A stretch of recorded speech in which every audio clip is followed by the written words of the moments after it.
Hi everybody, Don DeCarcel here, New Jersey, USA. What I've got for you this time is a little different. I was hired to remote view this target number from a client I had no direct contact with, at least not initially. I was approached to work this target through another well-known remote viewer, David Powell, whom I've worked with in the past, and on this occasion he functioned as the project manager. What follows then is our target reveal Zoom meeting, where I met the client and learned that the remote viewing target involved his interests in high-resolution sky photography, done in the hopes of capturing UFO and UAP flyby activity. He uses full-spectrum gear that captures regular, infrared, and ultraviolet light, shooting at 1/120th of a second per frame. His photos are extracted from the high-res videos, and some of the orbs and objects he's photographed are only visible for fractions of a second. This series of photos turned out to be the remote viewing target. Our client could not identify what flew closer to his camera and then away, and his curiosity led him to have this remote viewing work done. Now that the meeting is over, and it's all captured here on video, I've added snippets of my remote viewing paper session and session summary when the client is talking about them on camera. I've also included some of his photos. I'd like to thank our client for reaching out to us and for his exceptional attention to detail, both in his frame-by-frame photo analyses and in carefully examining the remote viewing work here on camera. Stand by for the Zoom meeting. Here we go. Okay. And I've got the record sign. Okay, good. All right. So what were you saying there? So your reading was very comprehensive. And when I tell you the hits, you will understand. But it painted the whole picture of the actual reason I sent this target to David and sought you guys out. Wow. So, and if you want me to explain that, I will, and I'll make it quick. Okay, now hold on a second. Maybe we should wait for David on this thing. Fantastic. Yeah, I don't have a problem waiting. Okay. I'm really excited though. You made tears come to my eyes. I will let you know that. Wow. Okay, so let me send a message to David here. Okay, I think we're all here. Yes. Hey, Scott, nice to meet you, buddy. Nice to meet you too. Kind of weird to see you guys on my lap. Yeah. Sorry, I didn't want to cut you off. I know you had stuff to say and everything. I just want to make sure I was able to get everybody together for this. Yeah. No sweat. But I'm excited to tell you, Don, some of the hits. I would like to provide you information, Don, so maybe you can connect what you were seeing. Okay, sure. Is that okay? Yeah. You know what? Do you want to see what the tasking is first before you go in that? That would be handy, David, if you want to go ahead and just read it and then... Yeah, we got it. Okay. Just really quickly, Don. The remote viewer will optimally perceive what was photographed on Lone Tree Road in Hollister, California on May 18th, 2025 between 12 p.m. and 1:15 p.m. The specific photographs will be provided with the feedback pertaining to this target. The remote viewer will disregard any and all assumptions by anyone associated with this target and readily identify what is on the photograph provided. If there is intentions associated with or from what is photographed in the target, the remote viewer will perceive and report this data within their session. Let me show you what the actual photo was. That's part of it. You see that? Okay, now there's several frames here, Don, okay, that this thing comes through. You see that black thing on the left side of the screen? Yeah. Okay, that's what we're referring to. Oh, is that up in the air or, That's why I contacted you. Wow. Now this is moving. How fast is this moving? Okay, it shoots at 120 frames per second. It came through in 6 frames. So, we don't know distance, but it looks like it's in front of the tree, which was about 100 yards away. So it's moving fast, but it's also, when you're playing it on video, it almost corkscrews at the camera. Is it better? It's either corkscrewing or it's going across the sky. I can't tell which because it's too fast. Holy smoke. This is pretty amazing. And I'll send you all that stuff, Don, I'll after the fact, you know. Yeah, okay. But also, too, I just want to add, just so you know, this is what I sent Don. I kind of covered up the stuff about the photographs because I didn't want to give him any leading. I just wanted to dig into these areas. So I want to show you that. Good move. Which, Don, you've seen that. That's what I sent you. Okay. Okay, Scott, back to you, I guess. Okay. Yeah. So here's your hit number one. You had Courtney Robinson written in there. Okay. That was on one of your notes pages. That's the starting point of this. You hit on a lot of things that led up to that photograph. And then I think it's actually a video camera, but I ripped the pictures out. So I've been on this weird journey. My wife and I saw a UFO like a year ago. I'm like, okay, they're real. You know, that whole thing that everybody goes through. I got a cheap infrared camera, got a couple weird pictures. I'm like, I need to upgrade. So I started searching the internet. Courtney had directions that he had gotten from another guy on his webpage, what camera to buy, what filters to use, etc. That was a year ago. All right. In the last year, I've captured hundreds of strange things in my area. I've been to Bradshaw Ranch, been to Shasta. Like, I've gone all in on this. Okay.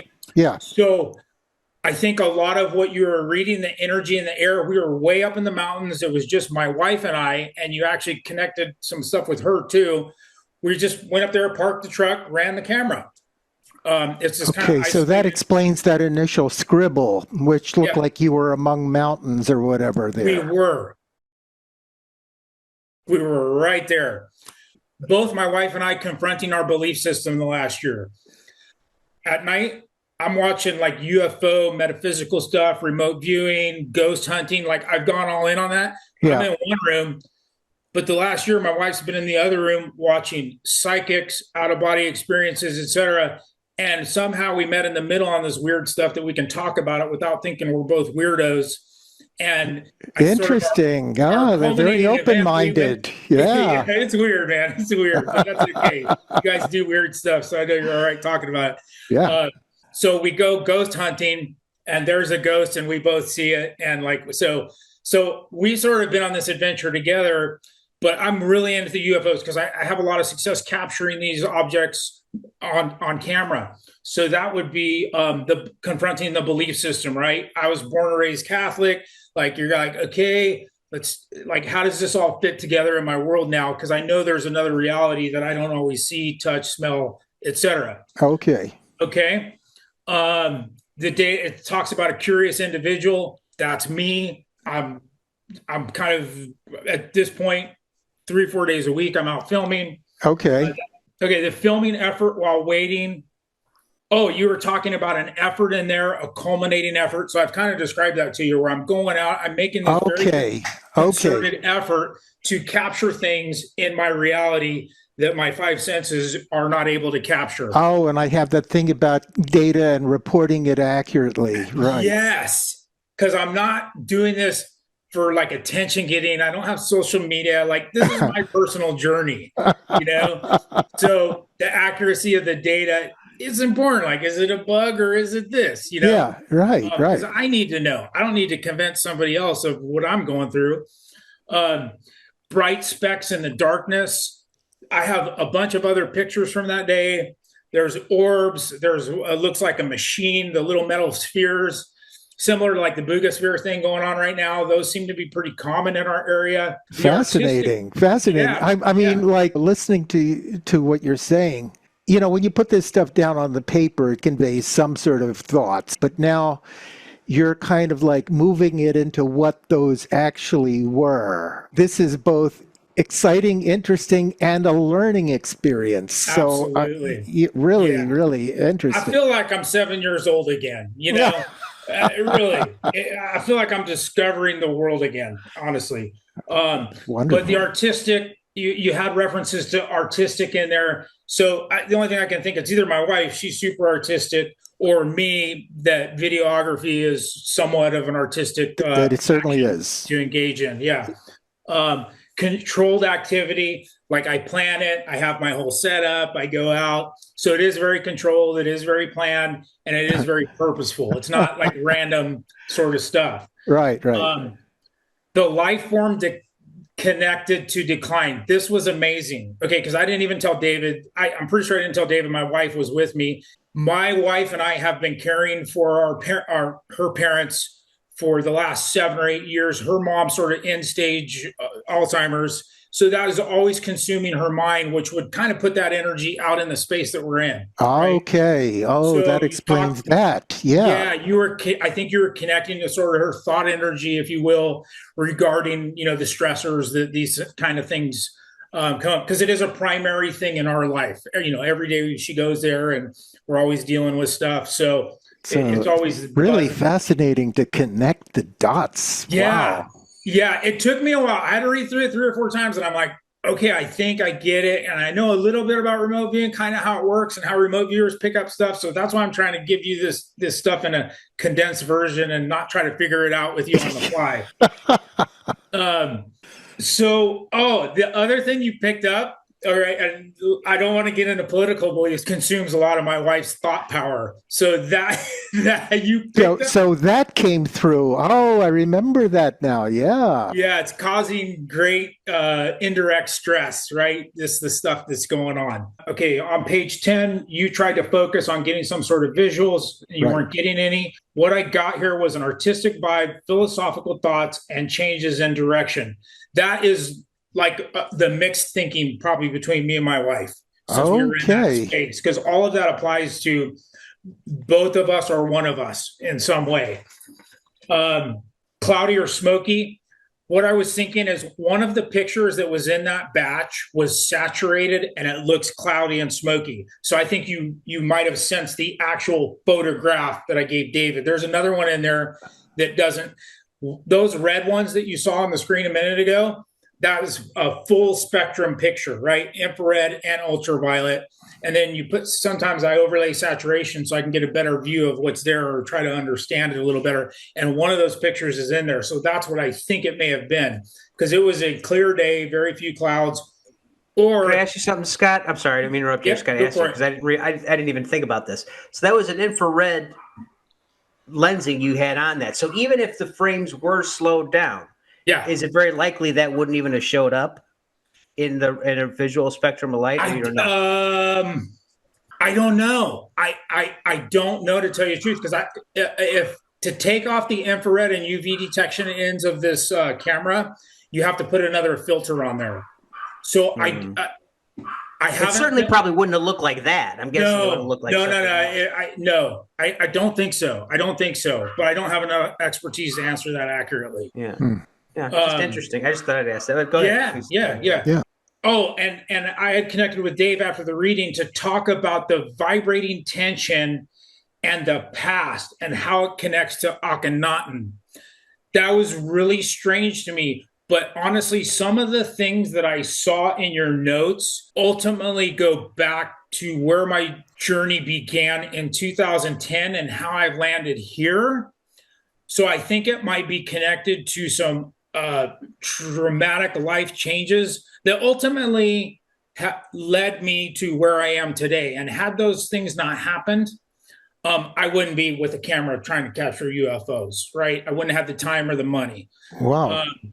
You got this sort of desert setting, this sort of Syria. Up in if you look at the peaks where we were filming, I almost wanted to send you pictures so you know. There are pyramid-looking peaks, and then there are these big spires. Almost, if you're remote viewing, you might think it's like one of the temples in Egypt, right? There's this big mountain of granite it has granite like strips where parts have fallen off. Hotspot area, Scott? Is that why you take photos there particularly? I honestly, the only reason I started capturing these things around here is because I was practicing for my trips to Shasta, to the weird places, to the hot spots. So I'm just outside my backyard setting this stuff up, and all of a sudden I'm capturing translucent orbs, sometimes a metal sphere, once or twice like a machine looking, typical flying saucer, a tic tac. I'm like, wait a minute, no one's ever talked about that around here other than the UFO we saw a year ago. There were a couple people that got it, but it was a typical nighttime thing, right? The bright light coming down from space and then disappearing. So we are not a hot spot, but there's definitely stuff in the air around here. It's probably everywhere, honestly. I mean, because I caught it in Arizona, I've caught it in Tahoe. Like all this phenomena seems to be everywhere in some form or shape, you know? That's fascinating. But here's what I'm using: the recording from the 1992 crop circles that they got in England. Someone's looped it. I grabbed it. Is that the one with the like little bright orbs that fly over the pasture, and all of a sudden the thing appears? Yeah. So someone was actually able to record those in real time, I guess, back in 1992 or 1982. Right. And so I have a looped recording of that, and I play that, and it makes it very active. Especially with like translucent orbs anywhere from, I would say, as small as a foot to like 12-foot translucent orbs. And then I keep getting this metal sphere that shows up. It's weird.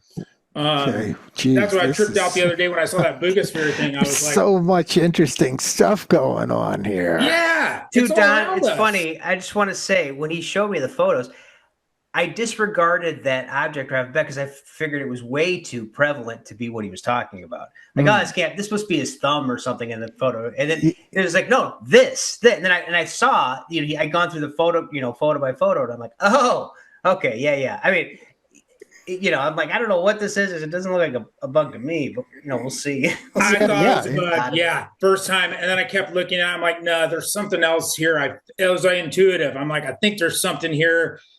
I'll throw some money at this. I gotta know. Yeah. I gotta know what's going on. Good follow through, Scott. Yeah. So the loft, you talked about lofty goals to come to a better understanding, right? There was some reference to that. Right. And that's the journey I'm on. I'm actually trying to understand this part of my reality. It is a lofty goal, because I don't think I'll get there, right? I think a lot of this stuff maybe we're just not meant to understand the way we are. But like I said, it's fun. It's re-energized me. It does re-energize. Yeah, yes. Yeah. Very interesting.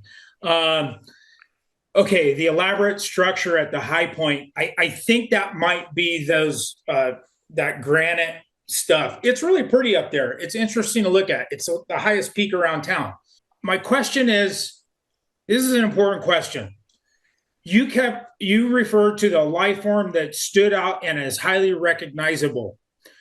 The thing that came to my mind, because I'm doing this so often, it could be the same objects in the vicinity that are attracted when I start playing that music or when I'm out filming. Like, I think there's some sort of intelligence behind whatever these things are. Right. Maybe they know, like, I'm thinking, it's Scott again. He's out filming. Let's show him, that sort of, like, do they recognize as me? Are they seen me before? That's kind of There's something about remote viewing and also channeling that I dabble in. It's sometimes when you get a perception, it's more like multidimensional in that it has many flavors that cover the whole subject in a way, which is something that you really need to look for, because if you're just cursory blowing through a session, you're not going to pick up on the things within the things kind of a concept.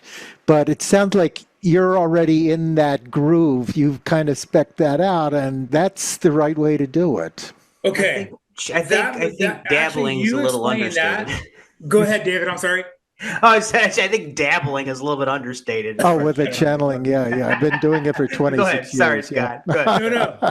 Now that you've told me that, the reading actually makes more sense in the stuff that you picked up, right? These other things, I'm like, well, this connect, because sometimes you can connect what you want to connect, right? But sometimes things just connect. And I want to make sure when I'm reading through your notes, I'm not wanting it to connect, Sure. Yeah. Yeah. That's called data fitting. Yeah. I didn't want to do that. I tried to avoid that, but it was kind of hard because when I initially cracked open the email from David and I saw the Courtney Robinson, Courtney Brown. My eyes welled up because yes, I know remote viewing is real. I know strange objects in the sky are real, but unless you participate in it, you don't feel it. If that's right. Yeah. You're not close enough. Yes. Yeah. It's a very personal experience. The soft energy. I'm not sure if that's me or me and my wife, or if that's what we were seeing in the sky, right?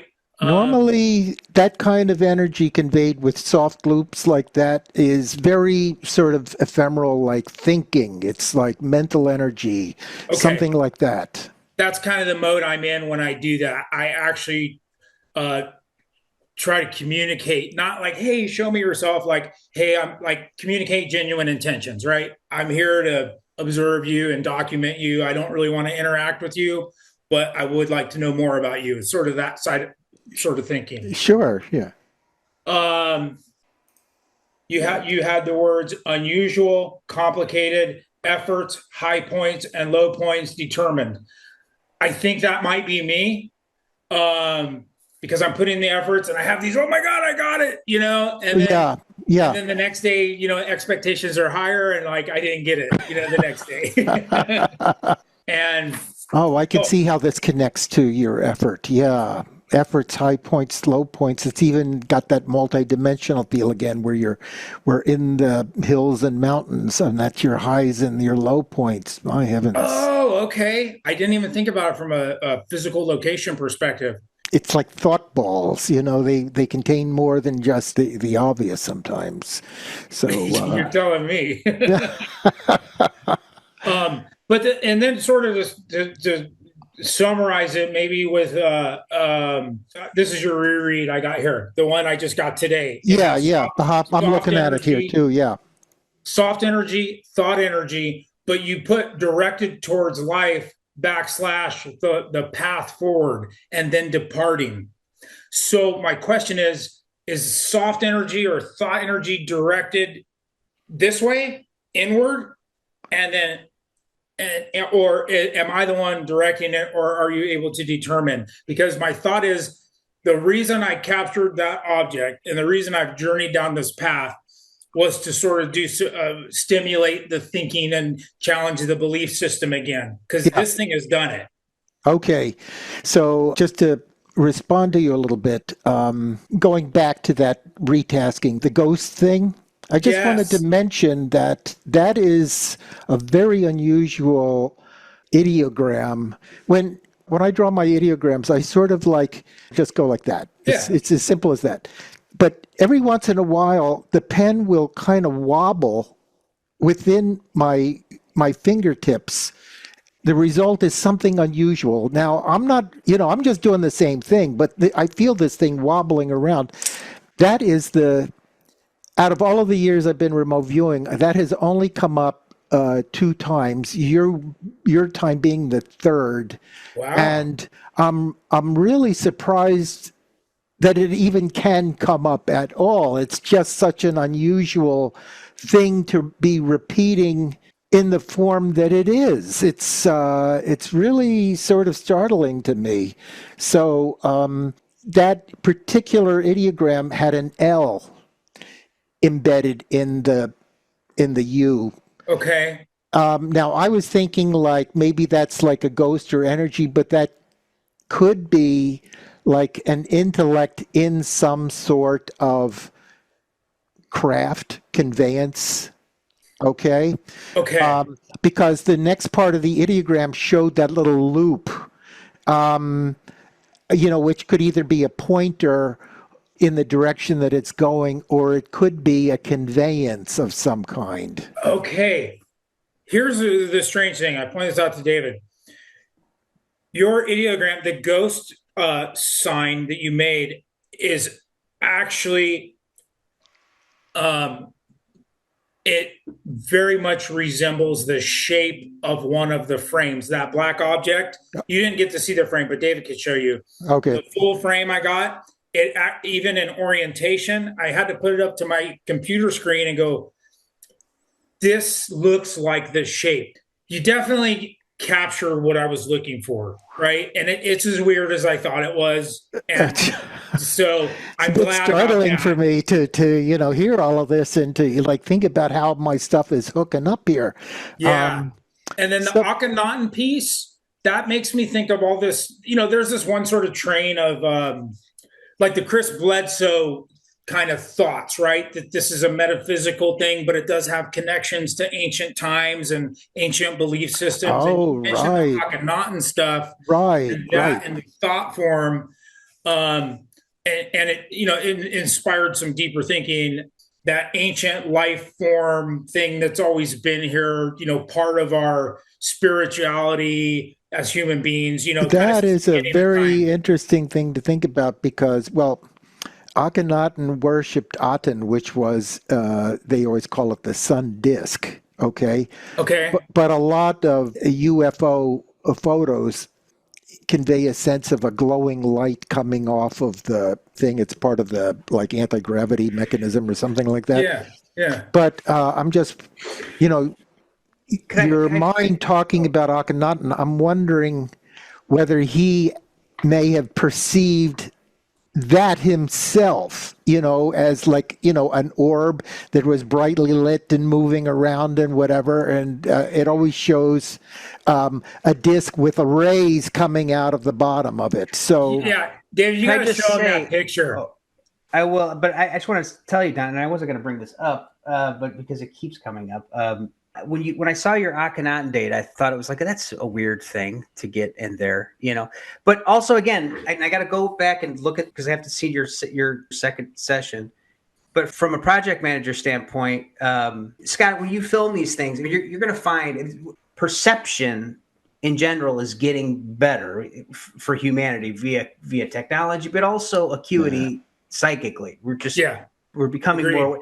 And what I've found, just experientially, and I'm sure Don could back this up, is you kind of grow in that area, and they know that you're looking for them, whether it be because these things may be literal non-corporeal entities. They could literally be alive. You know what I mean? That's right. What it could feels very well like. be something like that. Yeah. And the thing is they move around so quickly. They've been here this whole time. It's just we can't perceive that with our eyes. I mean, these could literally be ghosts. They could be not whatever. But what I wanted to before I got off track, the day after you did this, Don, I pulled a cue from my target pool. Now, my target pools are very abstract targets. I miss most of my own targets because I make them a certain way to be specifically challenging. Mm-hmm. And I've got hundreds of them, and it's so they're very random. The target I pulled was the remote viewer will perceive the gifts Akhenatens spoke of in Jimmy's session. Ooh. Isn't that we go back to it's interesting because Don and I are kind of on this journey where we've kind of accepted it's not a coincidence anymore because we have so many of these repeating good way to describe it. So intertwined. But I like I said, I don't mean to, I just thought because later on I'm going to talk to you about that. But curiosity. It's things all hooking up once again. Yeah. So I don't have anything else to comment or questions, Don, unless you have any questions for me. No, but I would like to see your photos. It sounds like you're into a really fascinating data collection hobby here. And the wealth of material that you've collected thus far, I'm really sort of interested like to see what you're going into and where you're coming from. I got a Dropbox thing. I'll tell you what, Don, what I'll try to do, because I think I've seen you before, like on Future Forecasters or something like that, right? Or one of those guys. Yeah, maybe one of Des Smith's. Yeah. And I'm like, I like that guy. He reminds me a lot of my wife's dad. He's gone, but you just seem like a genuinely really nice person.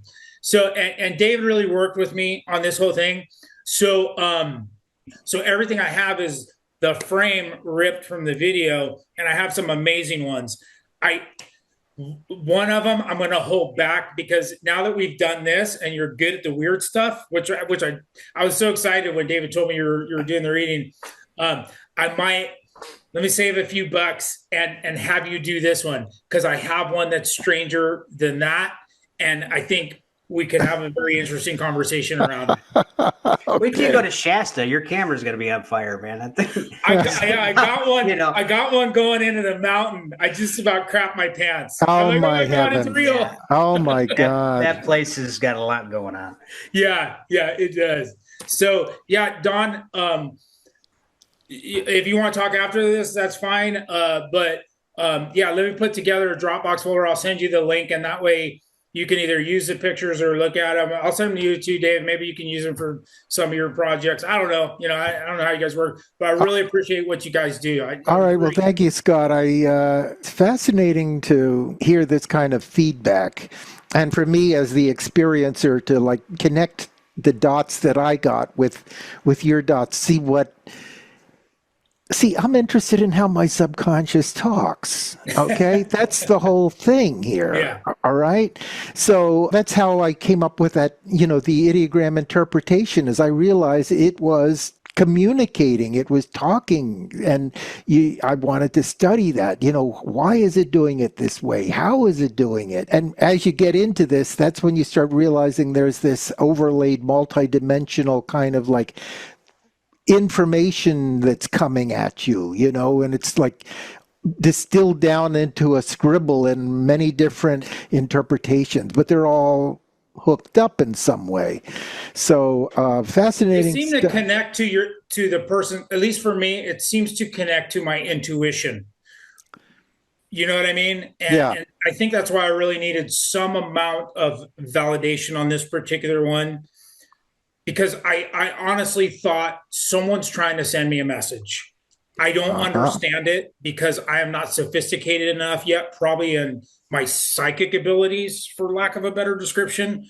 So I need some help to see if there's something here that I'm supposed to interpret, apply, learn, whatever it is. I felt like there was a lesson. I felt like it was intentional that came across my camera.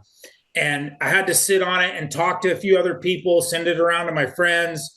Like, what is it, right? Weird. Yeah, everyone agreed it's weird. And so this is why I took the next step. Because I have a million other things I'd love to get readings on, but they're not that strange. Yeah, okay. Yeah, I mean, from my perspective, I think you verified it's definitely not a bug. I mean, it's okay. Good. At least I could tell my wife that. She'll be happy. Yeah. So I had to get permission. Definitely some esoteric thing you caught. But again, I have, to me personally, I have little doubt. I don't want to talk about personal experience, but anyway, you'll find. I mean, once they know that you're looking for them and stuff like that, and I'm sure you're going to be catching them. Like you're nailing it. That's the way it feels. That's what I mean. About and it seems like it's pleasant.